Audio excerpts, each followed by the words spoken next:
Muito boa noite, pessoal. A gente está aqui abrindo o terceiro episódio do NBcast, o podcast oficial do Movimento New Broker. A gente está aqui com duas feras do mercado imobiliário, tá? Hoje vai ser uma noite aqui que a gente vai poder conversar bastante com esses nomes que têm muita experiência, muitos insights bacanas aqui para a gente aprender junto e entender aí como é que funciona o mercado imobiliário, não só na região aqui da Grande Florianópolis, né, mas como um todo, o macro mercado aí que eles vão passar aqui pra gente. Então vou passar aqui a palavra pro meu sócio Danton, para ele fazer as apresentações. Muito boa noite a todos. Meu nome é Danton, sou fundador do Movimento New Broker. Estamos aqui no terceiro episódio, como o Marcelo comentou, do NBcast. Dois nomes muito relevantes do mercado imobiliário. Um deles é o Eduardo, diretor da GPR, e o outro é o Marcos, diretor da Brunholi e também CEO da Calabria. Então, eu vou agradecer vocês de ter aceito o convite em nome do movimento, meu e do Marcelo, de ter aceitado para vir aqui, para passar um pouco mais de conhecimento para o pessoal que está nos assistindo. Então, sejam muito bem-vindos. Eduardo, gostaria que tu se apresentasse aí para o pessoal que está nos assistindo. Pessoal, boa noite, tudo bem? Meu nome é Eduardo, sou responsável pela GPR. Quero agradecer o convite, né, do Movimento New Broker para participar desse podcast. Espero que a gente possa desenvolver o tema, conversar, e tirar dúvidas aí de quem tem algum questionamento a respeito do mercado imobiliário, desse segmento que a gente atua, que é o preço de custo. Enfim, vamos tentar fazer uma conversa aí que seja interessante para todos. Show de bola. Marcos? Boa noite, pessoal. Meu nome é Marcos Alcausa, eu sou diretor da Brunholi, como já foi dito. Quero agradecer, né, o Movimento New Broker por ter me convidado para estar aqui. Eu espero contribuir para o tema, né, para falar um pouquinho do mercado imobiliário, da minha experiência, da jornada de trabalho e falar um pouquinho sobre o investimento imobiliário através da construção a preço de custo, que é um tema que eu gosto muito de falar, porque eu entendo ele muito apropriado. E vamos aí desenvolver uma conversa. Fico à disposição para qualquer pergunta que surja. Show de bola, senhores. Então, Marcos, já que tu tá aí, eu gostaria de saber quem que é o Marcos, da onde que o Marcos veio, o que ele fez para chegar até onde tu tá, que é um diretor de vendas aí da Brunholi. Até mesmo o pessoal saber realmente quem que é o Marcos, né, da onde que ele começou, o que ele fez aí para estar chegando aí nos patamares aí que tu conseguiu atingir. E também falar o que é a Brunholi hoje, né? Para quem é de fora aqui também, quem é daqui todo mundo já sabe, mas para quem é de fora, quem está nos assistindo de fora, o que é a Brunholi, a empresa que você está à frente aí há alguns anos? Bom, eu costumo dizer que eu sou um corretor que está diretor, né? Eu sou corretor de imóveis há assustadores 42 anos. Né? Eu comecei com 18 anos, tenho 60 hoje. E eu me tornei corretor de imóveis porque o pai da minha namorada, que foi ser minha esposa, loteou um sítio na beira de uma cidade do interior, no interior de São Paulo, onde eu morava, e nós fomos ajudá-lo a vender os lotes. E aquilo, me apaixonei por aquele mercado, nunca mais deixei ele, né? Me tornei corretor logo em seguida oficialmente e tive uma jornada no interior de São Paulo como corretor e depois vim para Florianópolis na década de 90, com 32 anos exatamente. E aqui eu encontrei essa maravilhosa empresa que é a Brunholi Negócios Imobiliários, né? E entrei também como corretor, né? Foi chão de fábrica, como dizem, né? E uma jornada assim, muito prazerosa para mim, muito satisfatória. Fui galgando subgerência, gerência, até chegar a diretor. Cheguei até a me tornar sócio da Brunholi Vendas, né? Hoje não sou mais por questões, né? Mas uma empresa fantástica e uma empresa muito tradicional, tá? Ela é uma empresa tradicional, porém ela é inovadora, né? De todas as grandes imobiliárias de Florianópolis, ela foi a que sempre inovou. Foi a primeira a ter computador, ela foi a primeira a criar sistemas, né? Que o maior negócio dela é a locação de imóveis. Isso a gente está falando de que ano, mais ou menos, Marcos? Eu entrei na Brunholi em 98. 98. Estamos falando de 24 anos atrás. 24 anos atrás. Uma longa jornada, né? E a Brunholi, ela sempre veio, tanto é que hoje ela, das empresas imobiliárias da Grande Florianópolis, ela é a que mais investe em tecnologia, é sócia de várias startups. mas ela não perdeu o tradicionalismo dela de lisura nos negócios, de administrar bem os bens alheios, né? Tem uma carteira de locação de mais de 7 mil imóveis sob gestão dela. E isso nos gerou sempre muitos negócios. Somos também a empresa que mais vende imóveis em Florianópolis. Como o negócio de locação é muito grande, as pessoas não percebem isso. Mas em número de imóveis, nós somos a que vende o maior número. Naturalmente que tem outras grandes empresas, excelentes empresas, né, que vendem muitos imóveis. Como nós somos uma empresa que tem uma capilaridade grande, está em toda a grande Florianópolis. Uma abrangência muito grande. Uma abrangência muito grande. São quantas lojas hoje da Brunholi? 7 lojas. 7 lojas. Isso. 7 lojas. Então, acaba que nós não temos um ticket médio muito alto, porque nós também atuamos na periferia, mas nós vendemos muito, né? E essa jornada de venda para servir os clientes de administração, ela, ao longo da busca do resultado do cliente, foi aonde nós chegamos no nosso tema de hoje, que é a construção a preço de custo. Que nós entendemos que esse modelo é um modelo excelente para entregar ao cliente um produto bom e rentável. Acho que é isso. Sensacional. Marcos, eu queria te perguntar uma coisa, até em contrapartida ao que você colocou agora aqui. Você falou que começou, agora acabou de dizer, né? A gente já tinha me dito naquela conversa que a gente teve anterior. Isso. Começou também como corretor, começou de baixo, porque as pessoas têm a visão, às vezes, que quem é bem sucedido, quem está lá no topo, já nasceu com aquilo ali ou herdou, enfim, todo mundo é nesse formato. E eu gostaria que tu falasse um pouco mais dessa tua história do começo, até para o pessoal entender a realidade de onde que você começou, assim, como é que era a sua época de corretor, como é que você atingiu e como é que galgou esses cargos aí para chegar onde você chegou hoje em dia, né? Vamos falar da jornada aqui em Florianópolis, que eu acho que é o que interessa mais ao nosso. Eu entrei na equipe, né? E fui surpreendido com uma empresa muito bem organizada, com uma gestão, os gestores, os donos da empresa, assim, tratavam os funcionários com uma qualidade fantástica, né? E aquilo, a gente diz uma frase no interior, né? Quando se encontra terra boa para plantar, você tem que se dedicar mais. E em função dessa empresa ter me acolhido com muita qualidade, eu também fui um profissional melhor. Se né? entregou, né? A qualidade Isso. foi você recíproca. Tenta retribuir, exatamente, reciprocidade. E eu comecei a ter resultados melhores do que eu tinha tido até então, né? E nunca mais parou isso, né? Para minha satisfação. E eu fui convidado para ser subgerente, passei a gerir. Aliás, incrível, isso mostra o que é essa empresa, né? Na verdade, eu me tornei subgerente porque o sistema que o dono da Brunholi, o Marcelo Brunholi, que hoje é um amigo pessoal meu, encontrou para selecionar o subgerente foi fazer uma eleição na equipe para eleger um. Olha só, democracia. Isso, foi uma democracia que funcionou. Funcionou. Claro, porque era uma pessoa que ia dar suporte ao gerente e tinha que interagir com os corretores, né? E isso foi com bastante assim, qualidade o meu relacionamento. E assim foi, né? 1 ou 2 anos me tornei gerente, aí tive minha equipe própria. Fui um melhor gerente do que eu era corretor, né? Olha só. A corretagem, ela é uma coisa, assim, é uma profissão maravilhosa, né? Eu sou um grande admirador, mas tem pessoas que nascem com os talentos, né? Com os pressupostos que levam a resultados incríveis, né? E tem as formigas que têm um talento mediano e trabalham muito e, né? Conseguem entregar. Então, no meu caso, eu era um corretor mediano, eu não era um corretor de grandes resultados, mas eu tinha uma capacidade assim, analítica, documental, eu sabia avaliar muito bem imóveis.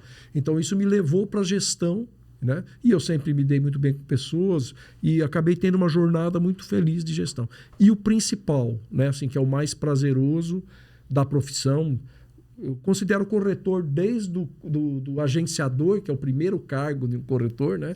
Até o gerente, né? E o diretor que lidam com os clientes. Todo mundo que lida com o cliente no negócio imobiliário é corretor na minha concepção e até na concepção do Cresce, porque ele tem que ter também Cresce, tem que ter, e ele para estar legalizado ele tem que ser corretor. Tá aí o nosso último debate, né? Inclusive. Isso, exatamente. E assim, e aí o maior ponto é esse, interagir com o cliente, que é para mim a maior satisfação da profissão. Ah, bacana. Então, Eduardo, agora vamos fazer aí eu queria conhecer um pouco mais aí do Eduardo, quem ele é, né? Da onde que surgiu a GPR, o que tu fez, né? O que tu trabalhava antes e o que te fez criar a GPR. Então, depois, se tu puder também fazer uma breve apresentação aí da GPR para o pessoal, para a gente começar esse tema. Legal. Bom, então, eu sou natural de Criciúma, eu me formei em administração, tenho um MBA em gerenciamento de projetos e trabalhei em algumas empresas da região. Trabalhei no Colégio de Energia, depois trabalhei no supermercado Bistec, trabalhei também na La Moda, que é uma confecção que tem algumas marcas, como por exemplo a Lança Perfume. E aí depois eu recebi um convite para vir até Floripa e montar, né, uma construtora para atuar especificamente no mercado de construção a preço de custo, né? E assim nasceu a GPR. Muitas pessoas me perguntam o que significa a GPR. Então, não é Gabriel, Paulo e Rafael. Significa pense grande, comece pequeno e cresça rápido, né? G de grande, P de pequeno, R de rápido. Então, esse é o nosso mantra, né, comercial, e esse é um dos pilares que a empresa desenvolve. Assim, né? Então, a GPR nasceu com essa finalidade de fazer uma administração de A até Z dentro do mercado imobiliário, desde a época da captação de terreno, desenvolvimento do negócio, construção e pós-obra, né, para que todo o ciclo possa ser defendido e que você possa entregar uma jornada de compra ao investidor que ela seja satisfatória, né, e não ficar a pedaços, né, pelo meio do caminho, onde talvez um projeto bem desenvolvido, depois que ele é executado, você tem ali um período de pós-obra que não é atendido. Enfim, então a ideia da GPR é conseguir criar esse espectro, né, e fazer essa interação do início ao fim, né, com o investidor. Ah, bacana, bacana. Não sei, mas o meu entendimento assim da construção a preço de custo é que ela não é algo antigo, né? É algo que ela pode ser até antiga, mas nos últimos anos ela ganhou uma notoriedade muito alta, né? Então o Marcos pode até falar muito bem disso, né? De pessoas e corretores se especializar somente em obra a preço de custo, né? Que há talvez 20 anos atrás tu não via corretores que vendiam só SPE. Né? Realmente agora eu acho que ganhou uma notoriedade muito alta, eu digo pelo menos aí nos últimos 5 anos. É incrível essa história, né? Porque mostra como o mercado é cíclico. Na verdade, a lei da incorporação ela veio para resolver os problemas que haviam na antiga construção a preço de custo, lá na década de 60 e 70. Que, na verdade, naquele tempo era chamada de construção em condomínio. As pessoas se juntavam e iam fazer um prédio. Só que naquele tempo não existiam as figuras de empresas que foram criadas acho que 10, 12 anos atrás, uns 15 anos atrás, que é a Sociedade de Propósito Específico, né? E a SCP, a Sociedade Cota de Participação. Então, lá atrás era feito através de um condomínio. O próprio condomínio do prédio era instituído antes de se construir o prédio e começava a se construir o prédio na união dos condôminos, também contratando uma construtora. Só que, como não era uma pessoa jurídica com CNPJ, existiam muitos problemas. Por exemplo, o mais clássico que existia é que você não conseguia tirar um inadimplente condômino. Como você não consegue cortar o gás dele quando ele não paga o condomínio. Exato. Então, isso deu muito problema e acabou que o governo criou a lei da incorporação para resolver vários problemas ele tinha a intenção, né? Ele não resolveu todos. A gente sabe que na história teve várias empresas que quebraram, não entregaram prédios, tal, o que provou que a lei da incorporação ela não blinda o dinheiro do cliente. Mas a intenção era essa. Depois de um tempo só com a incorporação, quando surgiram esses modelos de empresa SPE e SCP, percebeu-se no mercado que através delas era possível. Elas surgiram para as PPPs, né? Parcerias públicos-privadas, para construir uma ponte, por exemplo, com dinheiro privado para o governo. Então, elas surgiram para isso. Mas o brasileiro é muito criativo, né? E percebeu-se que podia ser aproveitado para outras coisas. Outra forma. A gente percebe lá nos Estados Unidos, por exemplo, Nova York, é um lugar que fazem muito isso, né? Só que lá existe uma série de regras. Isso. E eu queria até saber de vocês, que são mais especialistas no SPE, como que funciona aqui no Brasil, na prática? Qual é a diferença que tem desse mercado lá norte-americano, principalmente em Nova York, falando de Nova York, que tem esses prédios construídos em condômino, né? E lá tem essas regras, por exemplo, a pessoa tem que ter um determinado número de capital nos Estados Unidos, enfim, ou tem que ser de lá, tem uma série de regras, e não é qualquer pessoa que pode adquirir um desses imóveis, né? Tanto que eles são vendidos um pouco menos que o valor de mercado de lá, mas são para pessoas realmente selecionadas pelo fundo, vamos dizer assim, não sei como é que eles chamam exatamente lá. Como que funciona aqui no Brasil? Pode me responder? Então, complementando o que o Marcos estava comentando, no passado e hoje, eu entendo que a dinâmica ela permanece muito parecida. Então, assim, lá no passado tinha um engenheiro, um médico, um advogado e algumas pessoas que se conheciam. Elas se uniam, definiam um terreno, contratavam um empreiteiro e começavam para construir. Num modelo de construção para si próprio, né? Sem a figura do incorporador. Eu entendo que hoje a dinâmica comercial ela evoluiu em que sentido? Naquela época todo mundo botava o mesmo valor e depois todo mundo recebia as unidades, em muitos casos até através de sorteio. O que eu entendo que atualizou e que mudou é assim, hoje no modelo de negócio você já define a cota de cada investidor. E cada investidor coloca o valor proporcional àquela capacidade, aquelas características que a cota tem. Então, por exemplo, uma cota de andar alto, sol da manhã, ela tem um valor maior do que uma cota de primeiro andar, fundos, né, face sul. Então, acho que essa foi a atualização que tornou esse modelo de negócio mais competitivo, né, junto aos investidores. Isso. O que ele acabou de dizer faz parte do... Eu vou responder a tua pergunta, tá? Não. Mas o que ele acabou de dizer faz parte do trabalho de uma figura do mercado que sempre existiu, mas ela nunca existiu oficialmente. Agora ele existe, que é o desenvolvedor imobiliário, que nada mais faz do que prestar uma consultoria para essas pessoas que se unem para construir. Né? Antigamente, num churrasco, eu quero um apartamento, você também quer. Vamos fazer um prédio, vamos contratar o Eduardo para administrar. Hoje, a profissionalização do negócio começa desde o pensar no preço, na construção a preço de custo, desde o início. Tá?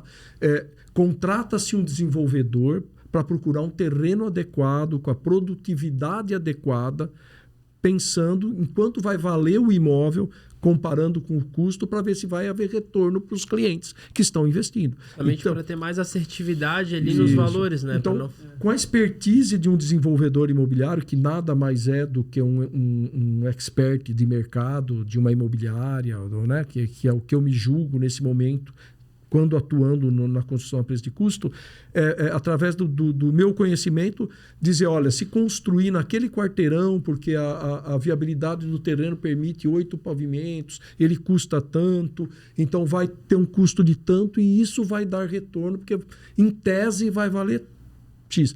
Claro que tudo isso é um projeto, ninguém pode prometer futuro, né? Mas você pelo menos parte de um raciocínio lógico e mercadológico desde o início, e não só da ação de leigos querendo construir um prédio. Te respondendo a pergunta, né, de quem pode comprar, qualquer ser humano pode comprar desde que tenha CPF. Então nós temos cotistas americanos, temos cotista inglês, desde que o sujeito regularize a situação fiscal dele, ele pode investir na construção a preço de custo. Em tese é o seguinte, qualquer um pode ser sócio de uma empresa no Brasil. Né? Então, como é uma SPE e ele entra como sócio na proporção da cota dele, ele pode participar. Me tira uma dúvida, como que vocês captam os clientes nessa modalidade? Vocês já vêm com uma demanda pronta, né? Vocês vão fechando o grupo e fazem parceria com algumas imobiliárias? Na verdade, eu vou vai lá. pedir licença. Na verdade, nós desenvolvemos um negócio, né? Abre-se uma SPE, tá? Essa SPE nos contrata para desenvolver e junto com a administradora para administrar. Desenvolve-se o negócio, cria-se a tese de investimento e aí disponibiliza ela ao mercado para quem quiser investir naquela empresa, demonstrando o retorno que eventualmente vai haver naquele negócio. Né? É isso. E assim, complementando o que o Marcos estava relatando, assim, veja que qual é a diferença da dinâmica da incorporação para o preço de custo. Na incorporação, você vai fazer o approach para o cliente final. Nesse modelo de negócio, o cliente final coloca em média 10% no ato, 20% até as chaves e 70% no financiamento bancário, certo? No modelo a preço de custo, o seu público-alvo, a persona na qual você vai buscar no mercado, ele é o pequeno investidor. Então, é um médico, advogado, um dentista, um pequeno empresário. Esse investidor, ele tem que ter capacidade para aderir à sociedade e integralizar aqueles valores num curto espaço de tempo, como, por exemplo, 36 meses, né? Sem a possibilidade de utilizar, por exemplo, o FGTS. Né? Então, são dinâmicas de negócio bem diferentes. A incorporação, ela visa atrair o cliente e o modelo a preço de custo, ele vai em busca do pequeno investidor, né, que tem como objetivo se unir a outras pessoas para que em conjunto, né, por isso que é a SPE, Sociedade de Propósito Específico, eles possam construir o prédio e depois entregar. E aí sim, cada investidor recebe o que era uma cota, né, transferindo para ele como um apartamento. Né? Então, assim, nesse modelo de negócio, antes do investidor entrar, a gente conversa, a gente explica quais são as características do modelo de negócio, para que ele possa entender que a adesão que ele faz à SPE traz para ele N responsabilidades, nas quais ele tem que estar participando durante toda a jornada do projeto. Né? Então, assim, veja que não é uma venda, né? Essa não é a expressão, é a captação de um investidor para aderir a uma SPE no qual ele vai fazer parte. Então, essa é uma dinâmica bem diferente Exato. E na essência. Eu tenho uma expressão também um pouco diferente do Eduardo para chamar isso, que é o convite a um investidor para participar de um negócio que a gente entende que vai ter retorno. As pessoas físicas e até as pequenas empresas estão ávidas de oportunidades de investimento. E também uma coisa importante que acontece na Bronioli, né? Eu sei que muita empresa também faz isso.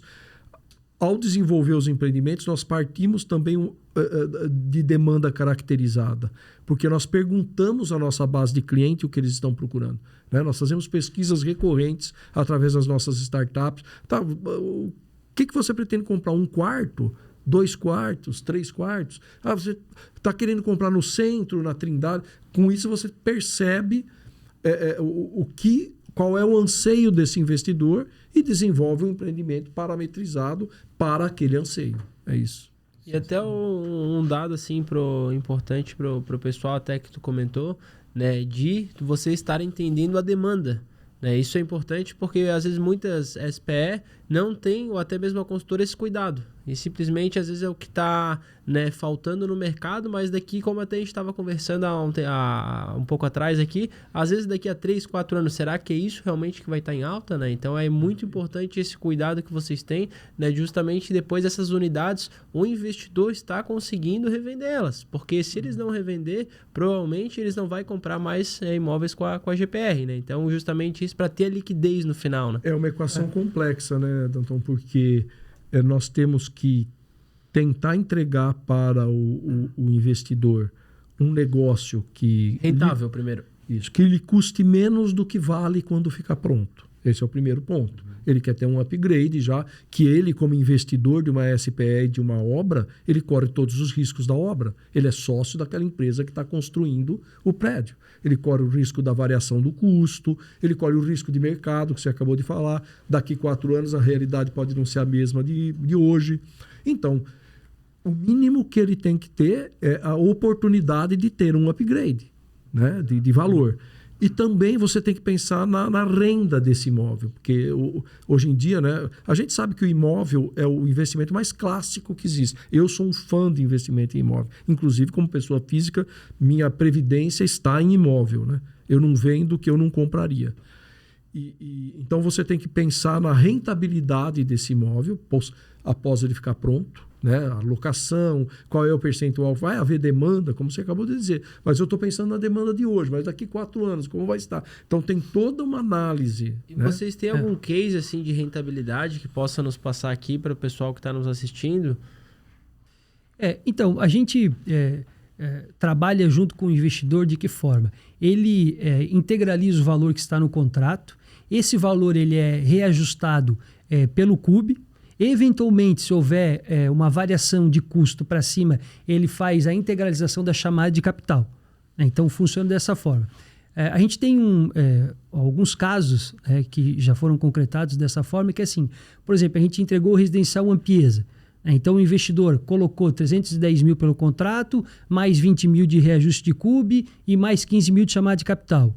Então, ficando aí na casa de 350, 360, e foi lá e revendeu por 550. Aí ele obtém um lucro bruto. Agora, veja que esse lucro bruto ele tem que ser deduzido do ganho de capital, e depois também da comissão do corretor que revendeu o imóvel pronto. Exato. Se for na pessoa física é 15%, se for na pessoa jurídica é 6,7%.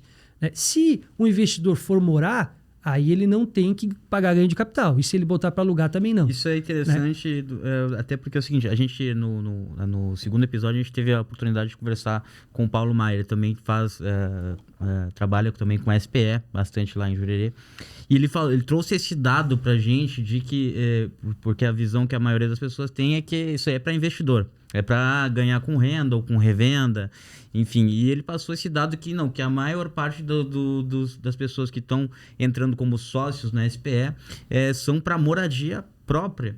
Então mudou isso também, acho que com o decorrer do tempo, né? Virou um negócio tão bom, ele estava até explicando que o projeto às vezes é tão bom que a pessoa se apaixona pelo projeto e eu vou vender, vou ficar aqui morando. Inicialmente o modelo foi pensado para o investidor, né? Mas os cases de sucesso, como por exemplo empresas como a GPR, que passam uma confiabilidade para o cliente, que eles percebem jornadas de vários prédios com sucesso, aquele cliente final que quer adquirir um imóvel para uso próprio, ele ele não tem a característica de investidor, mas ele relaxa e compra, porque ele investe para ele mesmo morar, né? E isso é uma característica de Jurerê, né? As pessoas querem, dependendo do bairro, por exemplo, na Trindade é mais investidor, que quer estúdio para alocar para estudante e tal, aqui no centro muito para turismo, de negócios, mas Jurerê tem essa característica, né?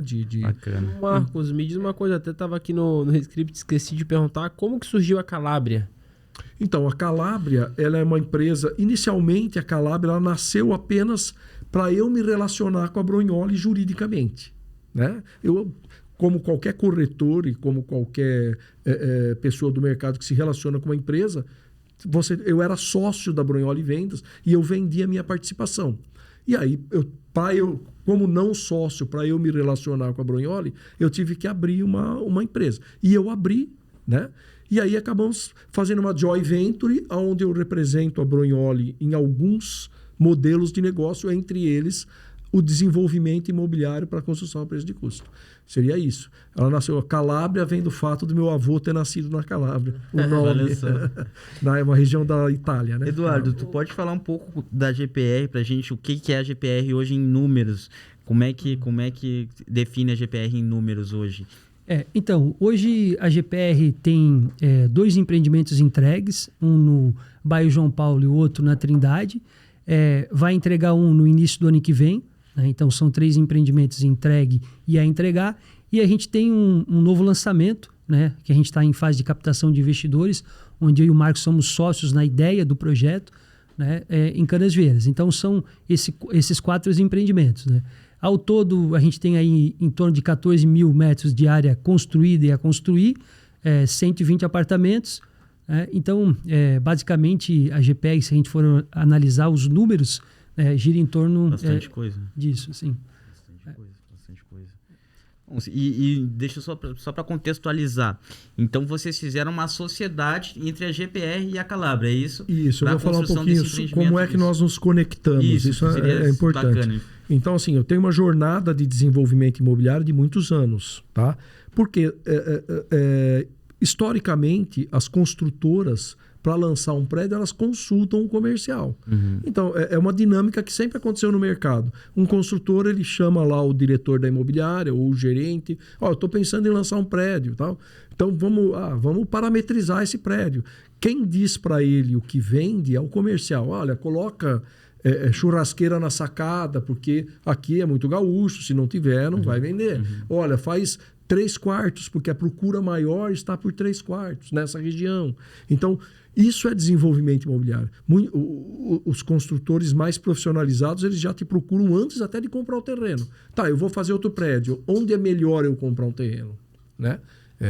Então, esse desenvolvimento ele vem de muitos anos. Né? Agora ele está mais profissionalizado e estruturado e ele faz parte dos honorários da empresa que participa como desenvolvedora, principalmente no preço de custo. Tem cases já da incorporação também, mas principalmente no preço de custo. E nessa jornada de desenvolvimento, né, eu já conhecia o ex-sócio do Eduardo, que me apresentou ele, e nós começamos a interagir em algumas reuniões e tal. E assim, eu empatizei muito com as características profissionais do Eduardo. O cuidado com o capital do cliente, o cuidado com a obra, o nível de detalhamento das coisas, né? E sempre assim um levantador de polêmicas, eu gosto de falar, porque ele recorrentemente se coloca no lugar do cliente. Eu acho fantástico isso. Né? Ele contesta o sistema, ele contesta o modelo, se colocando no lugar do cliente. E isso nos faz melhorar muito. Né? Olhar o negócio do ângulo do cliente é uma capacidade que poucos têm. Né? Exato. Então, e o desenvolvedor, que é o meu papel, eu tenho que pensar um prédio que dê certo comercialmente. Mas a coisa principal e mais importante nesse ecossistema todo é quem vai produzir o prédio, quem vai administrar essa construção para entregar com qualidade. Senão, minha tese de investimento vai por água abaixo. Né? Se é entregue um prédio mal construído, tudo que eu pensei vai por água. Então, eu fico olhando, que nem aqueles caras de comparação esdrúxula, mas um olheiro de futebol, que fica olhando o talento. Pô, esse cara administra bem, eu vou fazer um prédio com ele. E aí, nessas conversas, surgiu o convite, né? Pô, que seria uma honra ele administrar um eventual prédio que a gente ajudasse a desenvolver. E estamos, né, começando nessa pequena joint venture aqui que, se Deus quiser, vai prosperar muito. Vai para frente. Vocês podem falar um pouco mais desse empreendimento específico lá em Canas, é o Imob Canas, né? Então, eu entendo que eu e o Marcos, a gente forma uma dupla onde ele ataca e eu defendo, né? São competências diferentes, porém complementares, né? Ele tem um perfil comercial e eu tenho um perfil mais administrativo. E se você for analisar a jornada do projeto imobiliário, desde a captação do terreno até o pós-obra, durante várias etapas do projeto, você precisa de competências diferentes, né? Então, assim, você busca um arquiteto que possa entender do plano diretor, né? Você busca uma empresa que vai fazer a compatibilização em BIM. Depois você faz um processo seletivo para definir qual é o empreiteiro, né, que tem capacidade para administrar aquela obra. Então você vai montando o quebra-cabeça, né, do início ao fim para conseguir pavimentar essa jornada do projeto imobiliário de uma forma que seja satisfatória, né, para quem está participando daquele projeto. Né? Com relação ao Imob Canas, ele nasceu com a tese de investimentos de gerar renda passiva através do short stay. O Marcos e eu, a gente entendeu que em Canasvieiras havia um espaço para lançamento de um projeto imobiliário, né, focado nessa tipologia, onde o ticket médio é baixo, com isso ele se torna mais competitivo e o investidor ele possa tanto ter a propriedade como a posse do seu imóvel. Veja que é uma diferença, porque assim, se eu coloco o meu imóvel numa imobiliária tradicional, eu tenho a propriedade, mas não tenho mais a posse. Né? Eu não posso dizer assim, tradicional. Agora esse final de semana tu sai que eu quero usar. Não dá, né? Se você coloca no short stay, como no Airbnb, no Booking, você tem os dois, tem a propriedade e a posse. Então, quando você está com a intenção de usar, você bloqueia na agenda do Airbnb e utiliza. Quando você não está usando, você disponibiliza e monetiza esse imóvel durante um pequeno espaço para depois reutilizar de novo. Então, isso aí que tu comentou, só desculpa te cortar, Eduardo, é uma coisa que eu acredito muito, até mesmo pelo fato de tu conseguir unir as duas coisas, tanto o investimento financeiro quanto o aproveitamento Do do fruto, imóvel. né? Isso. E o Airbnb, ele veio com essa pegada, né? Que agora as construtoras, elas, como é que tu mesmo comentou, vocês criam empreendimentos, né, justamente para esse tipo, né? Tanto a pessoa poder usufruir, quanto a pessoa poder realmente rentabilizar. Né? Eu Então, acho isso incrível, cara, porque você vê, quebra uma Paradigma. dinâmica perniciosa que existia, que era o cara tinha uma casa de praia, ia 3 vezes por ano e ficava gastando com faxineiro, limpando jardim. Então, o modelo short stay, que nada mais é do que a hospedagem de curto prazo, ela criou essa dinâmica, essa multifacetagem do uso do imóvel, que é fantástico. Você rentabiliza, paga todas as despesas, ganha dinheiro e usa, né? E ainda eu digo para o cliente que esse dinheiro ele deve usar, inclusive, para viajar e se hospedar em outros lugares. O que tira aquela também ruim dinâmica de sempre para a mesma praia, sempre para a mesma montanha, né? Que é fantástico. Então, de acordo com o que o Marcos comentou, veja, a gente fez a captação de um investidor de Rio do Sul. Ele vem 4 vezes por ano para Floripa, para fazer os cursos lá do Banco do Brasil que ele trabalha. Então, assim, ele é solteiro, sem filhos. E quando ele vem para Floripa, ele gostaria de ter onde ficar, certo? Então, esse é o perfil do investidor que vai utilizar o imóvel nesse período e quando ele não estiver aqui, ele vai colocar no Airbnb. Agora, veja, alguns investidores podem, né, pensar assim, bom, mas eu não tenho o jeito para aplicativo, eu não sei mexer e tal. A gente comenta que existem várias empresas que fazem essa dinâmica essa administração de aluguel. Isso. Então, por exemplo, anfitrião de aluguel, lofteria, MyGuest, enfim, existem várias empresas que pegam o seu imóvel, colocam na plataforma, trocam o enxoval, né, entrega a senha lá pro cliente, enfim. Então, você pode terceirizar... Uma curadoria do imóvel, né? Exato. E aí... Pode falar. E tu notou que esse público do Imobicanas, o público, tu disse, do investidor, foi o mesmo para os outros empreendimentos ou tu viu que ele mudou o teu cliente? A princípio, a nossa base de investidores e as pessoas que procuram, né, os nossos projetos são pessoas que querem investir num ticket médio mais baixo. Então, assim, que estão dispostos a investir 300, 400 mil no máximo. É diferente de uma dinâmica de jurerê internacional, onde os valores dos imóveis são mais expressivos. Né? Então, o nosso público-alvo, a nossa persona continua sendo o médico, o advogado, o pequeno empresário, o comerciante, que ele tem o dinheiro aplicado no banco e ele está disponível, né, ele está disposto, melhor dizendo, a fazer um investimento pulverizado. Ao invés de comprar de 1 milhão, ele compra 3 de 330 mil. Né? Então, esse, no meu entendimento, é o público-alvo que a gente atinge e acaba viabilizando para participar das SPS. É interessante como o mercado é dinâmico, né? Te respondendo isso, porque quando você, há alguns anos atrás, se você falasse num imóvel de 30 metros quadrados, a maioria, né, culturalmente, a população não, mas é muito pequeno, não serve. Né? Esse modelo de negócio do Airbnb, que é a hospedagem, ele veio quebrando isso. Porque o sujeito ele morava numa casa de 200 metros quadrados, mas ele ficava num quarto de hotel de 15. Né? Então nós estamos aí no meio termo. Então ele percebe que ele não precisa de tanto espaço. E a sociedade está indo para o minimalismo mesmo. Né? Vamos fazer o mínimo necessário para não desperdiçar recursos, né?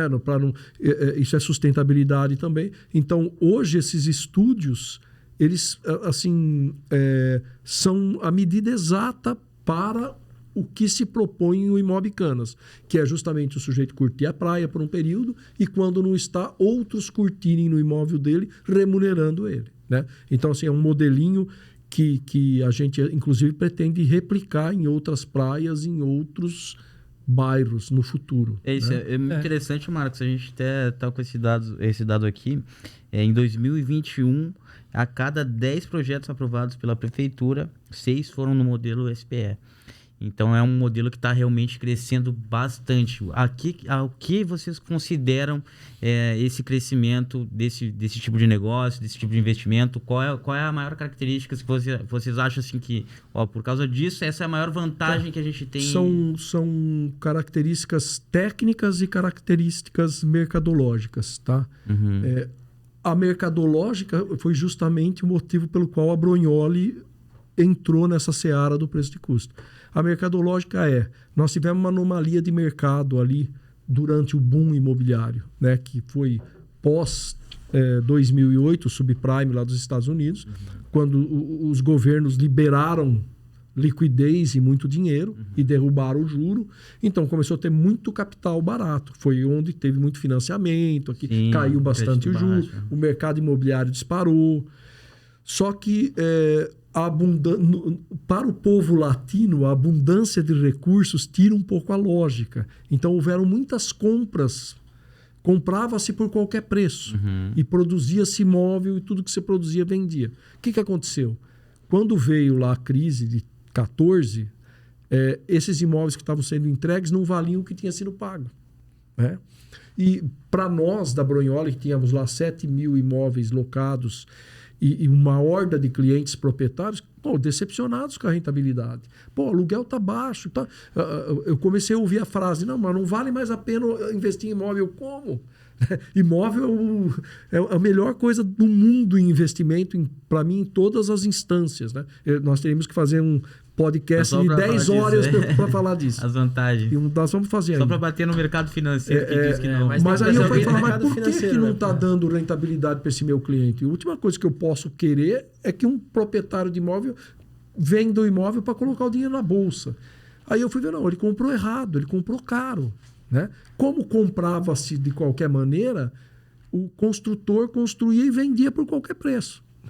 Então, tirou-se a lógica do mercado. E aí foi, não, tem que ter um jeito de produzir imóvel por um custo menor para trazer mais rentabilidade. Porque o brasileiro não consegue pagar mais aluguel. E aí foi aonde eu conheci empresas que estavam começando em preço de custo e eu percebi que uma empresa a preço de custo, e que aí você fez uma pergunta lá atrás que não foi respondida, ela entregava, e eu estou falando aqui de 2016, 2017, ela entregava um imóvel aproximadamente em 70% do valor que a incorporação entregava. Aí você vai perguntar por que essa diferença? A diferença da dinâmica de custo de uma incorporação é o preço do terreno, o preço da construção, os impostos envolvidos e a margem de lucro da construtora. E aqui no preço de custo é o preço do terreno, o preço da construção, os impostos envolvidos e 15% de administração. Entendi. Que é muito menos que a margem. O construtor ganha muito? Não. O construtor, se você olhar, metade das construtoras que existiam há 20 anos atrás não existem mais. O Brasil é um país de alto risco. O construtor, ele é um herói, o incorporador, porque ele corre todos os riscos do negócio. Ele lança um prédio de 200 apartamentos, se ele vender 20, ele tem que entregar os outros 180. Ele tem que fazer frente àquilo. Agora, por exemplo, que acabou de acontecer uma alta desumana do CUB e o imóvel não subiu, ele que ficou com esse prejuízo. Então, né, não estou dizendo aqui que o construtor fazia alguma coisa, ganha demais. Não, nada disso. É que esse outro modelo conseguia entregar. É uma outra pegada, né? Uma outra pegada. E a questão... eu falei que era uma questão mercadológica, né? E qual era a pergunta? Desculpa que eu me perdi aqui. Aqui vocês consideram o maior fator desse modelo de negócio ter crescido tanto, principalmente aqui na região? Aí a questão técnica, nos últimos anos. Para o incorporador poder ter chance de ganhar e de empreender, ele precisa fazer grandes empreendimentos. Ele não pode fazer pequenos prédios, porque alguns custos são fixos. Tá? Então, ele precisa ter um engenheiro num prédio de 20 apartamentos, ele precisa ter um engenheiro num prédio de 200 apartamentos. Então, a tendência do incorporador que corre todos os riscos do negócio é querer fazer maior. O preço de custo, ele trouxe a oportunidade a terrenos com baixa produtividade. Então, por isso que tem, em número, 6 em cada 10. 6 em cada 10 em em número 2021. de projetos. Mas se você for ver em número de apartamentos, você vai ver que a incorporação faz muito mais apartamentos do que o preço de custo. Até eu tava com uma dúvida que eu queria perguntar para o Eduardo. E é possível os investidores estar revendendo a cota antes da entrega? Então, como é que funciona essa jornada? A gente faz a captação do investidor, ele adere à SPE e durante o processo ele tem a possibilidade de repassar a posição na SPE para uma outra pessoa. Ou então ele fazer uma negociação onde ele fica dentro da SPE e vende a preço fechado para uma outra pessoa. Ele vai correr o risco? Se ele ficar na SPE e vender a preço fechado, sim. E se ele ceder a posição dele no grupo para outra pessoa, aí a outra pessoa assume ali, né, as responsabilidades, né, com relação à sua posição. Veja que a palavra risco ela é muito associada a coisa ruim, né? Mas o que a gente comenta é que não é que é risco, é as responsabilidades inerentes àquela participação societária. Né? Por quê? Porque se o projeto for bem gerido, né, a tendência é que ele seja vencedor no final. Né? Então, assim, é assumir as características daquele modelo de negócio. Né? E não necessariamente, né, correr o risco. Agora, claro, a SPE é bônus e ônus. Né? Então, estar para usufruir do resultado, como também, eventualmente, se houver uma variação de custo, fazer a integralização do capital que variou para que a obra seja finalizada.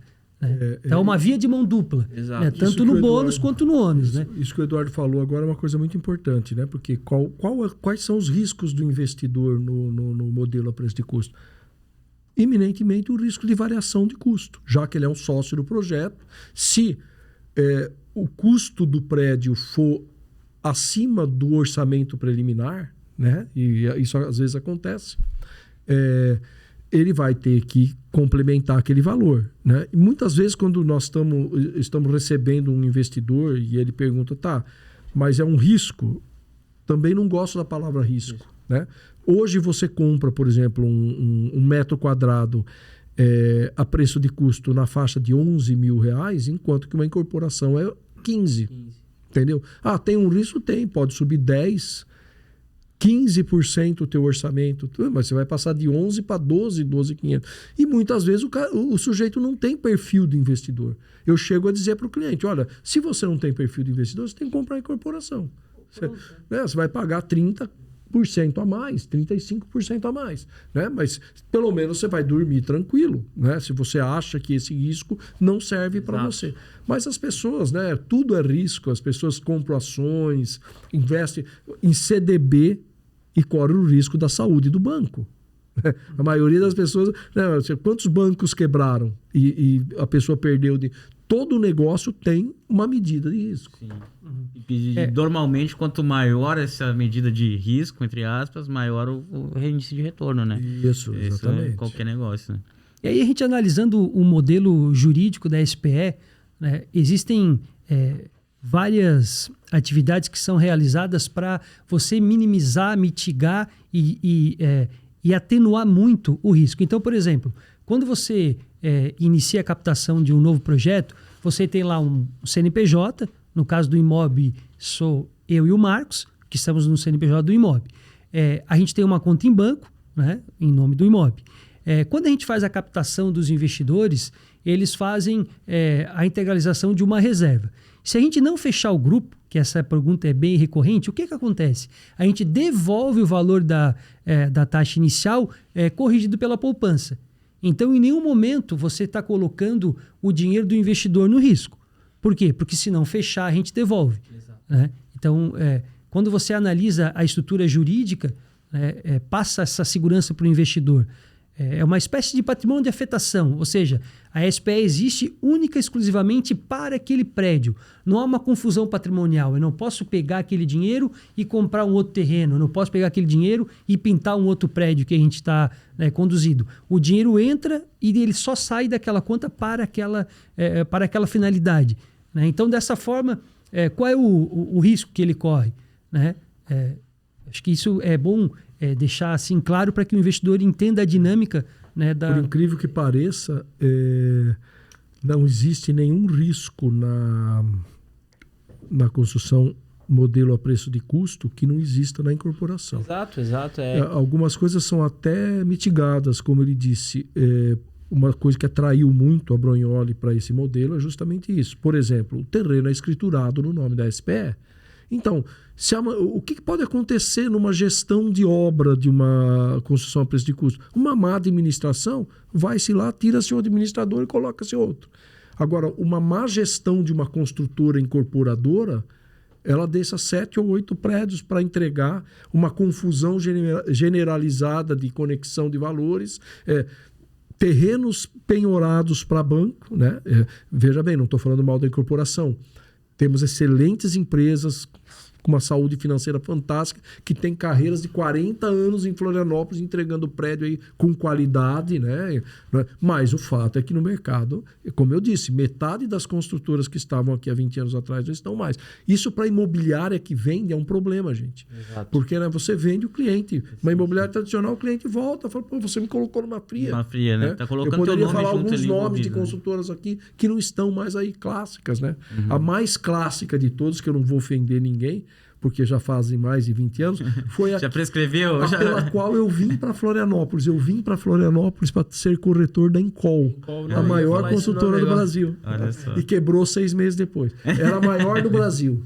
Culpa tua, Marcos. Não foi culpa minha. Mas eu vendi vários apartamentos que não foram entregues para os clientes.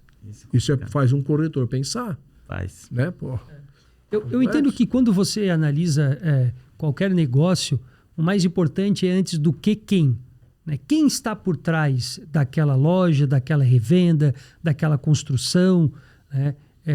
Eu entendo que o modelo de negócio ele existe, mas a gestão que você aplica em qualquer uma dessas alternativas que eu comentei é que faz a diferença. Os princípios básicos da administração eles são os mesmos em qualquer lugar.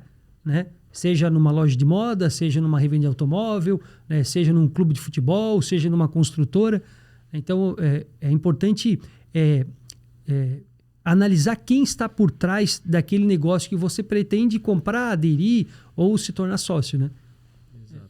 E quanto tempo que demora o processo de SPE? Quando começa ali, no começo processo de habites, né? Não, o processo todo, como é que ele funciona? Desde o momento que vocês escolhem lá o terreno... Escolher o terreno, você tem que trazer o proprietário do terreno para adesão do negócio. Ele tem que te dar um prazo, que é uma opção de venda, para você formar o grupo de investidores. Você já tem a demanda, mas você tem que formar aquele grupo. Uhum. Você gasta aproximadamente 2 meses para fazer projeto, para fazer o orçamento, fazer análise e concluir que ele é viável. Vamos passar para a fase de convite aos investidores para participar do negócio. Né? Nós nos damos normalmente, tá? Não quer dizer que isso não pode variar esse prazo. Não é uma regra, não é? 6 meses para fechar um grupo. Então seriam 2 de desenvolvimento e mais 6 para fechar um grupo de investidores. Tá? Fechado o grupo de investidores, de 36 a 42, dependendo do tamanho do prédio, de construção. 36 meses a 42 meses de construção. É isso, né, Eduardo? Quer complementar? Isso, então... Eu entendo que o sucesso de um projeto imobiliário ele inicia lá na captação do terreno. Nem todo terreno tem vocação para empreendimento imobiliário. Muitas pessoas perguntam quanto é que vale o terreno. Depende de quanto eu consigo verticalizar em cima, de quanto eu consigo colocar a área privativa ali para tornar ele competitivo. Né? E aí você se depara com algumas situações assim, quanto é que custa o meu terreno? A gente já participou de algumas negociações e uma vez um terrenista falou, olha, o meu terreno ele vale 4 milhões. E como o terreno não tinha aquela percepção de mercado, eu perguntei, mas qual foi a métrica que o senhor utilizou para chegar nesses 4 milhões?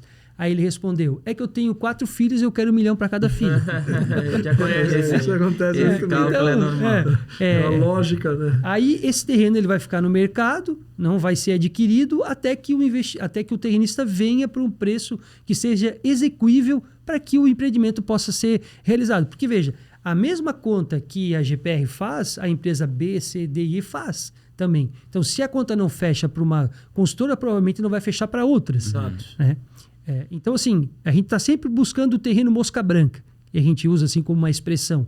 que é um terreno que possa oferecer para o investidor, né, aquela tipologia e ele consiga revender naquela região com margem, né, para que ele possa apurar o seu resultado. Né? Agora, o ponto positivo aí, que mais uma vez mostra que a construção a preço de custo é o modelo ganha-ganha, é que ele é melhor para o terrenista também. Porque na dinâmica de honorários que se envolve no preço de custo, comprar um terreno mais barato não transfere essa diferença para os envolvidos. Então, como é que você chega no valor de um terreno? Quanto valeria para vender o imóvel pronto?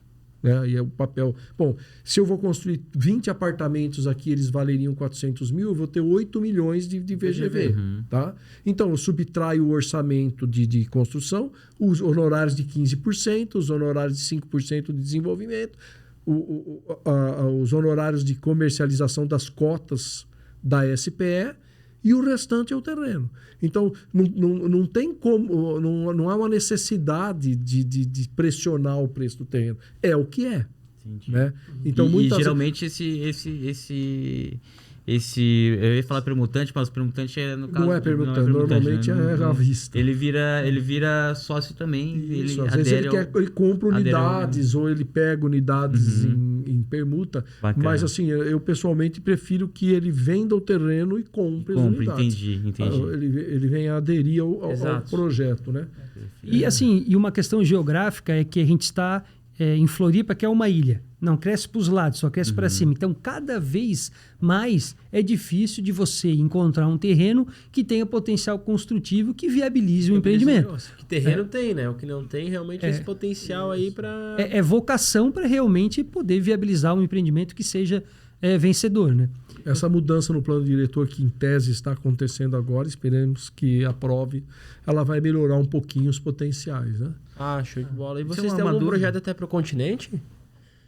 Então, o continente ainda ele é muito incipiente em preço de custo, porque ele não tem a rentabilidade que tem na ilha. Né? As praias, principalmente. Isso. Então, porque construir 1 metro quadrado no continente custa a mesma coisa que construir na ilha.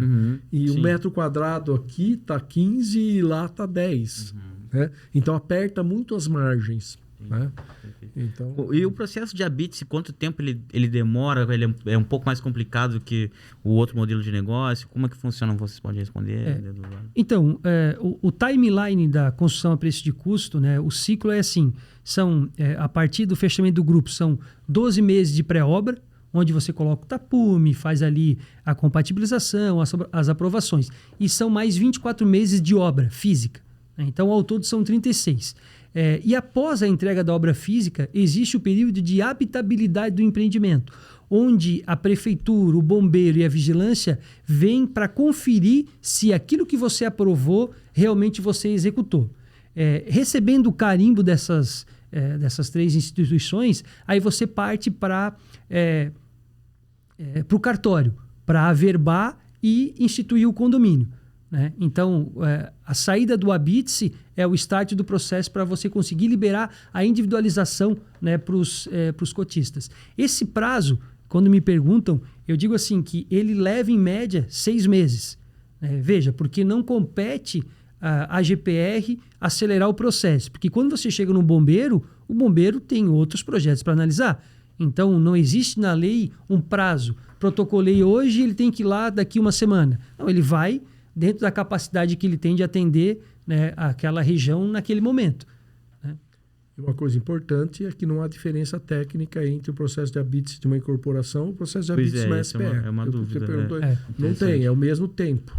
E outra coisa também que muitas vezes parece um folclore, assim, a gente gosta de abordar, é que o memorial descritivo de um empreendimento a preço de custo, ele é praticamente igual de uma incorporação. Né? Então, vamos para a vida real aqui na GPR. A gente tem cerâmica da Eliane, a gente tem elevador da ThyssenKrupp, a gente tem tinta da Coral, da Renner, a gente tem esquadrias da Long, né? A gente tem rodapé de poliestireno, a nossa porta é da Pormad, enfim. Né? Veja que nesse modelo de negócio você tem vários sócios que vão de tempo em tempo no empreendimento para auditar. Né? Para dizer, não, mas olha só, essa pastilha aqui na fachada, está descolando, a gente não gostou. Enfim, então você tem vários auditores, né, que são as pessoas que são sócias daquele empreendimento. E essa é a postura. Como ela é sócia, ela faz a diligência que ela entender necessária e quando ela quiser fazer. E como funciona o processo de garantia? Quando é uma incorporação já é bem definida pelo cliente, né? Mas para quem está nos assistindo na incorporação, aqui, quem dá garantia é a construtora que vendeu. Exato. Certo? E no preço de custo, os fornecedores contratados dão a garantia. Você compra o material de uma empresa, ela dá a garantia daquele material. Você contrata uma empreiteira consagrada, e aí eu vou falar um pouquinho disso, que isso é importante para o processo. Ela dá a garantia da mão de obra. Existe, inclusive, retenção de valores. Né? E também no processo de orçamento de uma construção a preço de custo, existe um caixa para ficar pós-habite-se, para fazer frente a pequenos problemas que toda construção tem depois da entrega, né? Que normalmente é 0,5% do valor do orçamento todo. Basicamente é isso. Então, assim, existe essa estimativa orçamentária, né, para que o empreendimento possa ultrapassar ali os 5 anos, né, com uma reserva de caixa para fazer frente a essas despesas, né, que são originadas do pós-obra. Porque em muitos momentos tem a mão de obra, tem ali o produto que foi utilizado, mas fica uma bola dividida. Então, eventualmente, você vai lá e resolve, né, aquela situação usando o valor de pós-obra que está destinado para aquele empreendimento. Então, assim, a garantia é a mesma. Né? Você comprando numa incorporação, num preço de custo, deu problemas, as empresas envolvidas naquela operação têm que dar um passo à frente e resolver aquele problema. Né? Isso. Eduardo, vamos supor, esse investidor ele entrou para a SPE. Como é que é a prestação de contas? Como é que vocês dão feedback? Como é que funciona isso diretamente para esse investidor, para essa pessoa? Esse é um ponto, gente. Você está perguntando para o Vai lá, pode falar. Mas assim, é um ponto muito importante para a área comercial, que nos fez aderir a esse modelo, tá? Porque a transparência da construção a preço de custo é um negócio fenomenal. Existe um relatório, um boletim informativo mensal que o cotista recebe, né? E com toda a evolução do cronograma físico-financeiro da obra, balancete do banco mostrando a movimentação financeira da SPE, né? E também existe um conselho fiscal eleito pelos investidores que, inclusive, assina os livros fiscais. Então, assim, é um processo muito transparente e muito seguro. No outro modelo, no modelo tradicional, você não sabe aonde está o dinheiro dos compradores, se ele foi posto em outra obra, se ele está entregando outro, qual material foi comprado, entendeu? De que empresa foi comprado. Então, essa transparência também nos fez aderir, porque nos dava condição, como intermediadores da venda das unidades, de acompanhar o processo e detectar um eventual problema com antecedência. Né? Tanto é que tem muito pouco problema nesse sentido. Né? Então, ele é um processo de transparência total que eu acho muito bom. Complementa, por favor, eu te interrompi. Sim, então, complementando, existe uma área do investidor na plataforma da GPR onde ele tem um login e uma senha. E ele entra nessa área e ele baixa os cadernos contábeis, ele baixa a ata das reuniões, ele tem acesso ao orçamento do empreendimento, ele tem acesso às aprovações, toda a documentação. As nossas assembleias, elas são gravadas, então se o investidor não pôde participar, depois ele entra no site da GPR, baixa aquela gravação sem edição, sem cortes e assiste, né, a assembleia, se ele não pôde participar. E uma outra prestação de contas também que ela ocorre com frequência é a visita programada. Então o investidor ele vem lá da cidade de Concórdia e ele quer visitar o empreendimento no sábado pela manhã. Ele agenda, a gente recebe ele lá e mostra o empreendimento. Né? E ele vai acompanhando o avanço físico da obra. Então, uma coisa importante nessa questão da transparência e da segurança. No desenvolvimento do negócio, do projeto em si, o desenvolvedor ele elenca e convida quais serão as empresas que vão participar desse processo. Então, quando eu pensei no Eduardo como administrador, na GPR, é porque eu penso que ele é extremamente competente para fazer isso. Também é contratado uma advocacia especializada que está no orçamento, ele é o advogado da SPE, é contratado uma contabilidade especializada que está lá, o arquiteto é contratado desde o início. Então, esses players que participam, eles trabalham para o cotista, eles não trabalham para a construtora. Né? Porque normalmente o jurídico é o jurídico da construtora no modelo tradicional. Agora, esse jurídico contratado pela SPE, né? Ele vai defender agora a SPE. Uma pergunta, não vou dizer constrangedora, mas também não quero colocar vocês... Polêmica. Mas não dá muito problema, não, de muita gente querendo saber, tirar... Vocês não tem problema com relação a isso, consegue se acertar com bastante tranquilidade. E muita gente, todos os sócios quererem... ir muito na obra, bater lá basicamente diariamente, como é que funciona isso? Falar melhor sobre isso. Então, uma ansiedade que ele fala. Um princípio de... Como é muito, todo mundo basicamente sócio do mesmo negócio, né? Então tem pessoas e pessoas, né? Tem perfil de pessoas que tá nem aí o que tu falou, vai mais tranquilo, mas deve ter investidores também que são mais rigorosos, né? Que não dá muita confusão nesse sentido, vocês não... Então, assim, a gente recebe o investidor na obra e faz ali a apresentação. Em alguns casos, o investidor ele pensa, olha, eu posso trocar esse piso? Né? Então, assim, o que a gente deixa claro? Que a compra do empreendimento ela é colegiada. Se eu chegar lá na Eliane para comprar só o piso dele, eu vou pagar um valor. Se eu chegar na Eliane para comprar o piso do prédio inteiro, eu vou pagar outro valor.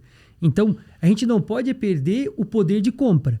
Então, veja, o apartamento ele não é customizado de acordo com o gosto de cada investidor. Existe um projeto arquitetônico, existe um memorial descritivo e existe um processo de compra para a gente seguir e obter competitividade na hora de fazer a aquisição da cadeia de suprimentos.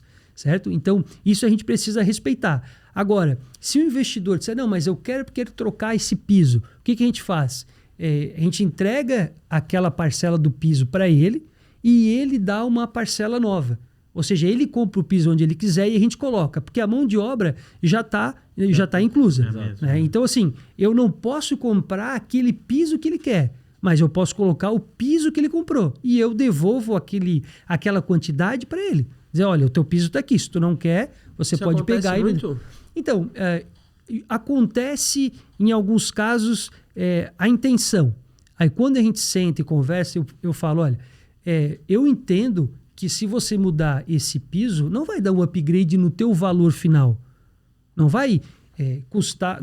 era 520 com esse piso que a sua esposa escolheu, vai para 600 mil? Não, vai continuar mais ou menos o mesmo valor. Então, eu entendo que algumas mudanças acabam não impactando no valor do imóvel como um todo. E aí o investidor pensa e fala, então, né, vou ficar dessa forma. E veja, existe todo um conceito que a gente desenvolve. Então, aquele azulejo que está lá não é o azulejo do gosto do Marcos, e muito menos do Eduardo.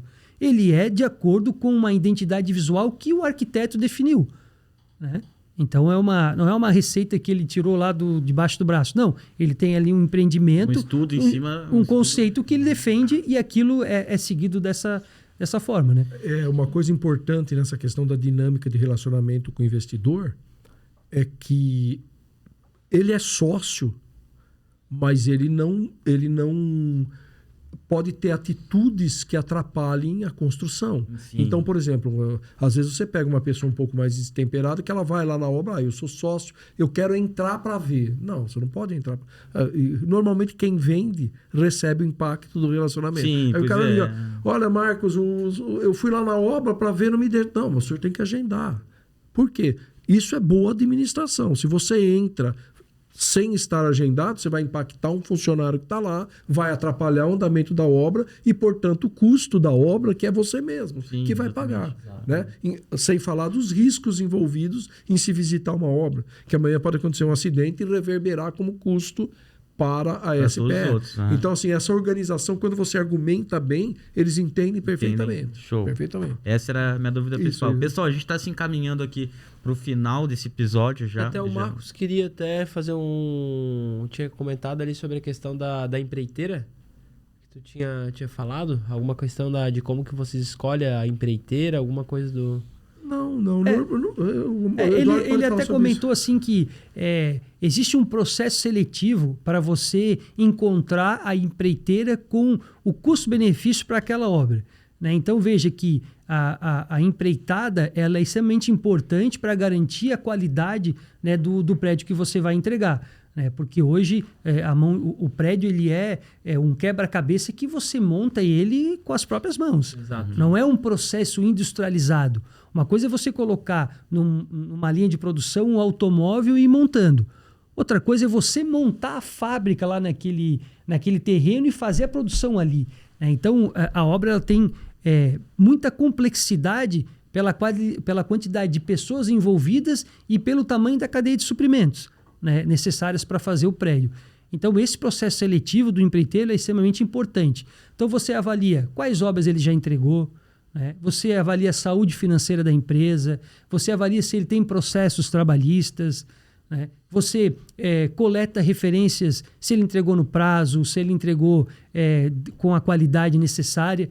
Então, o Marcos comentou nesse sentido, que seria um capítulo à parte a gente falar sobre a importância de selecionar bem um empreiteiro. Mais do que isso, a contabilidade especializada em construção civil que é contratada e envolvida no projeto, ela audita as contribuições previdenciárias do empreiteiro, para evitar que tenha um funcionário lá que esteja irregular. Sim, entendi. E evitar problemas para a obra.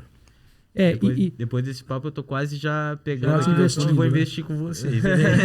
É muito conhecimento. Porque uma coisa também que é um fato curioso é assim, quando você vai comprar um carro, por exemplo, você liga lá na Toyota e pergunta quanto é que é o quilo do Corolla? Você não compra o carro assim, você vai lá e compra o Corolla de acordo com o conceito do carro. E na construção civil tem muito assim, qual é o preço por metro quadrado?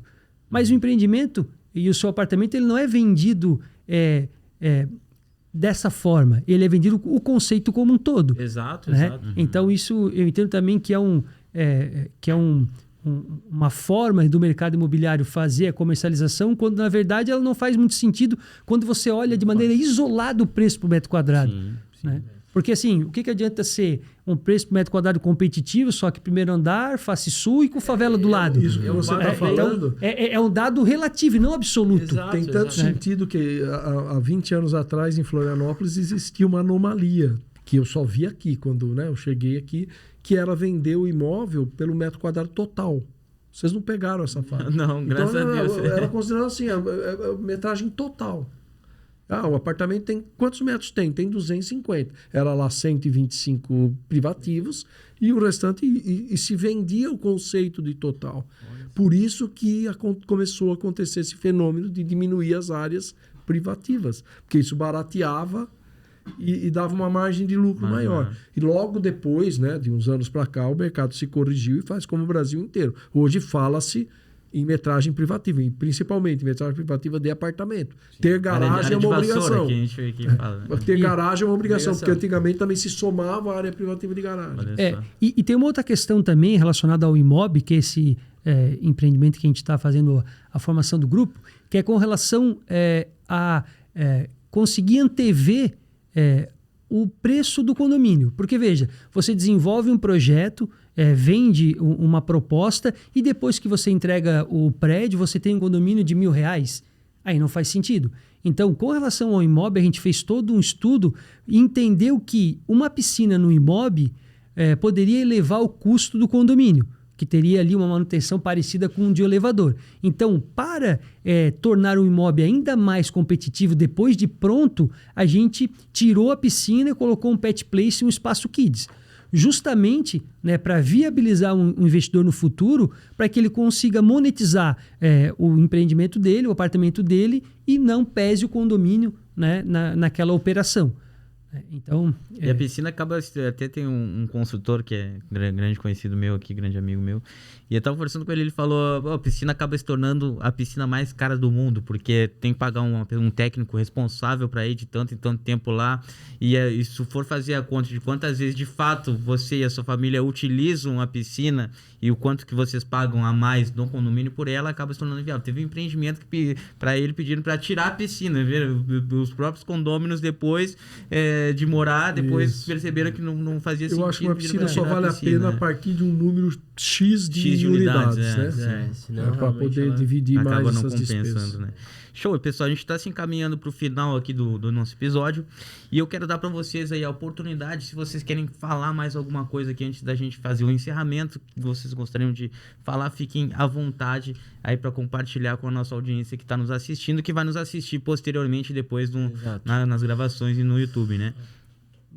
Bom, primeiro agradecer, né, o espaço, foi um prazer debater, conversar, né, colocar na mesa os pontos a princípio aí do modelo de preço de custo. Eu entendo que todo negócio ele tem lá os seus pontos fortes, os seus pontos de melhoria e no meu entendimento o mais importante no approach junto ao investidor é a gente conseguir fazer ele entender, né, qual é a dinâmica do negócio, né, para que ele possa entrar e se sentir confortável, né, quando ele faz a adesão à SPE. E eu entendo que o que a GPR e a Calabria estão propondo é uma opção de aplicação financeira para aquele investidor. Então, se ele tem dinheiro na Bolsa de Valores, se ele tem em gado, em reflorestamento, em nanotecnologia, o imóvel passa a ser uma opção para ele diversificar, né, os investimentos dele. Então, essa é a nossa proposta, bem pé no chão, né, com bastante transparência, para que o investidor possa entender, né, realmente... É aquela máxima, né, Eduardo? Nunca coloque seus ovos em todo numa cesta só, né? Vamos diversificar. Marcos, Marcos. Eu também quero agradecer, né, a oportunidade, é um prazer sempre falar do mercado, né? E eu quero dizer para quem esteja ouvindo e para vocês que investir em imóvel na Grande Florianópolis é um sucesso interminável, na minha opinião. Eu tenho um estudo particular que eu fiz porque eu sou investidor, né, como pessoa física. Sempre me perguntei, né, até onde vai esse negócio? A gente escuta há 20, 25 anos aqui, uma hora vai parar de subir, uma hora vai, né? Uhum. E aí eu fui olhar isso tecnicamente e o que eu fiz? Eu elenquei os fatos que fizeram o imóvel valorizar nos últimos 40 anos na Grande Florianópolis. Uhum. E eu fui observar se eles existem ainda. Eles não só existem, como eles aumentaram. Né? E isso é tema para a gente fazer um outro podcast. Por que o imóvel vai continuar valorizando em Florianópolis? Por que vale a pena investir em imóveis na Grande Florianópolis? Para mim, vale a pena investir em imóvel em qualquer lugar. Qualquer lugar, mas aqui vale mais. A Grande Florianópolis é uma pérola, né, no Brasil, vamos dizer assim. O mercado imobiliário daqui não só de Florianópolis, mas de Santa Catarina, do litoral, é um mercado que hoje está no topo do Brasil, né? Isso. Hoje está no topo do Brasil. E é desejo até no exterior, no exterior. Danton Medeiros... eu agradecer... Inaugurou a imobiliária há pouco. Como é que tá indo a Bibold lá? Fala um pouco pra gente da imobiliária, como é que foi a inauguração. Ultimamente a minha vida só tá acordar às 6h30, 7 horas da manhã e dormir às 10 da noite e a adrenalina rolando solto, né? Então, isso é bom na sua idade.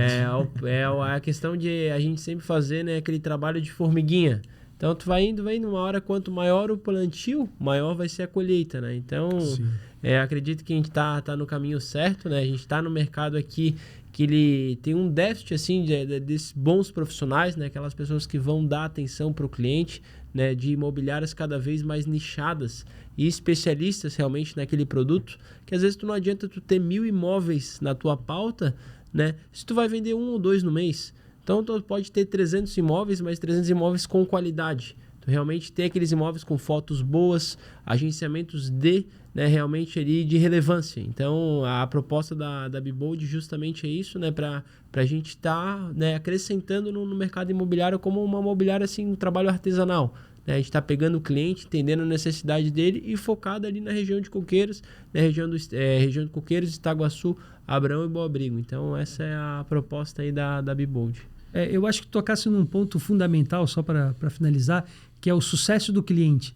Você trazer o imóvel para a sua imobiliária e não trabalhar ele, não dar um feedback, não prestar contas do que você está fazendo para obter o sucesso dele, que seja a venda ou a locação, realmente não faz sentido, né?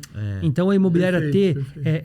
Essa mentalidade, esse mindset de reduzir a sua carteira, mas realmente trabalhar aquilo para oferecer o sucesso para o cliente, eu acho que é a chave. No final, menos é mais, né? Então, essa aí que é a pegada aí que eu quis trazer de diferenciação aí pro mercado, né? De realmente tá fazendo a imobiliária ali nichada ali, né? E com foco ali na qualidade, né? Porque às vezes também, vocês sabem, o Marcos aí principalmente sabe me dizer, não adianta tu ter 40 corretores na tua imobiliária que só 10 vendam.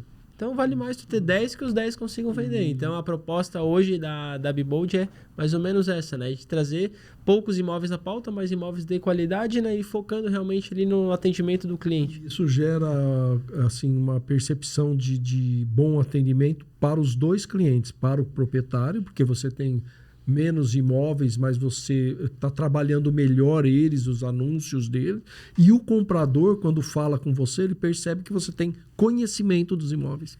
Você não tem conhecimento de 1000 imóveis na sua cabeça. Mas quando você tem 50, que você conhece todos, você vai descrever eles por música, né? Inclusive, quem vende tudo, não vende nada. Não vende nada. Inclusive, vou aproveitar essa deixa para vocês e é justamente isso que a gente está fazendo no meu escritório também.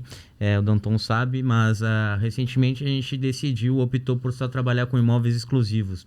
A gente está fazendo uma gestão de imóveis, a gente enxugou a nossa pauta de imóveis, eliminamos todos aqueles que não faziam sentido para a gente trabalhar e a gente está trabalhando só com imóveis exclusivos. Porque a gente percebeu justamente isso, que o vendedor, ele ficava muito de lado, ele era mal atendido, as fotos do imóvel dele eram mal feitas, não tinha vídeo, não investia em tráfego, e a maioria das imobiliárias não tinha essa visão de querer, vou entregar tu perguntava pro corretor responsável, ele não sabia dizer quantas visitas tinha tido, né? Quantos clientes levou, quantos acessos teve no site, não consegue passar nada isso. Então a gente pegou essa ideia, que é muito do mercado norte-americano, né? A gente claro que alguma coisa a gente tem que adaptar aqui para poder fazer funcionar no mercado mais tropical, mas a gente está trazendo muito dessa ideia do mercado norte-americano, que é a exclusividade, é trabalhar com uma gestão, uma carteira mais enxuta, mais focada em trazer mais resultado para os meus clientes. A gente teve case aqui semana passada, 2 semanas atrás, de um imóvel que a gente colocou na nossa pauta, foi vendido em 7 dias. Quem consegue vender um imóvel em 7 dias hoje aqui na Grande Florianópolis tem que se respeitar, porque é realmente uma gestão que funciona. É uma ideia que a gente não pega imóvel para botar só mais um na nossa carteira ali e ficar como um número. Tanto eu quanto o Danton, a gente teve essa mesma mentalidade, né? O Danton mais voltado ali para Coqueiros, a gente trabalha bastante no Estreito e Barreiros, e a gente está trabalhando nessa mesma pegada aí. Maravilha. Pessoal, eu pessoalmente sou um fã da exclusividade. Tá? Tem pontos na exclusividade que assim, um proprietário que tem a impressão que ele colocar em mais imobiliárias ele vai ter mais oportunidade, ninguém se engaja na venda do imóvel dele. Uma empresa vai se engajar, até porque você tem uma taxa de conversão maior, você pode investir mais para vender o imóvel dele. Tem que dar retorno. Outro ponto muito importante. Quando o comprador percebe um imóvel em 5 imobiliárias, o que vai fazer ele eleger a imobiliária que vai vender para ele? A que conseguiu o melhor preço. Ou seja, você contrata 5 para trabalhar contra você. Basicamente é isso. Né? Então, assim, a exclusividade ela é muito importante, até porque ele não perde a oportunidade de um cliente, porque com a tecnologia, com os anúncios que existem hoje, o cara não está comprando abobrinha na feira, ele está comprando um imóvel, vai olhar todos os anúncios. Vai ver tudo. E ele vai chegar no imóvel dele. E aí você tem lá as etapas da venda, né? A apresentação, faz o follow, negocia e fecha. Ok? Só que a etapa mais importante, no meu entendimento, que não sou corretor, mas que acompanho o mercado imobiliário, é o pós-venda. Veja, você não pode estourar um champanhe na assinatura do contrato e no Pix. Você tem que acompanhar esse seu cliente até ele fazer a mudança. Se ele ligou a energia, se ele conseguiu mobiliar e ele vai fazer um jantar para comemorar a sua colocação no imóvel, aí sim que você tem que comemorar. Eu vejo assim, tem muito dinheiro para trás e os corretores só olham para frente. Então, o básico do básico, que é fazer o acompanhamento após a assinatura do contrato, eu não vejo os corretores fazendo. A maioria, carteira, né? Eu entendo que é um espaço para que possa ser ocupado para quem faz esse acompanhamento. Né? Porque às vezes o cara vai ligar a energia e não consegue na Celesc. Né? Vai fazer a mudança e não encontra uma empresa que faça a mudança, não consegue ligar o gás lá no corredor, enfim. Então, esse corretor que acompanha e a pessoa percebe quando você está acompanhando, ele vai acabar retroalimentando e trazendo um primo, uma tia, para aí você fazer uma nova venda, sabe? Isso é interessante. Até eu acho que o Marcos deve ter se dado. Quantos corretores a gente tem hoje no Brasil, Marcos? Tem essa informação? Tu que é mais ligado a essa área? Tem essa informação. Eu acho que são 650 mil 650 mil corretores. Ativos. Então, ativos, fora... Mas que não tá ativo também não é corretor, né? Então, assim, o que acontece? É um número muito grande. Se for ver em número, em proporção, só perde, acho que, para os advogados, que a gente passou de 1 milhão já de advogado no Brasil. Mas, se for puxar por qualidade mesmo, são pouquíssimos. Né? A gente vive no Brasil aqui num mar azul, uma oportunidade para fazer um trabalho bem feito em quase que todas as esferas do mercado imobiliário, né? E eu entendo que vocês vêm desenvolvendo, e a gente também vem desenvolvendo no nosso determinado esfera aqui, no nosso determinado foco de negócio de atuação. E eu gostaria de agradecer muito vocês pela presença, por terem aceitado esse convite aqui, compartilhado também esse conhecimento gigantesco, esse arcabouço de conhecimento que vocês têm do mercado imobiliário aqui com a gente. E pra gente foi sensacional, né, Danton? Achei que foi um podcast bem construtivo. Bacana, nós temos que agradecer. Espero que o pessoal que está nos assistindo, que nos assistiram, né, que vão nos assistir, né, realmente consigam pegar, né, suprir algumas dúvidas, né, que justamente ali o modelo de SP ele tem, né, do pessoal não conhecer, e a gente espera que a gente tenha conseguido aí, né, suprir aí as necessidades aí dos clientes. Então, muito obrigado, pessoal, a vocês. Muito obrigado, então, obrigado a todos. E até a próxima. Valeu. Mais. Um abraço.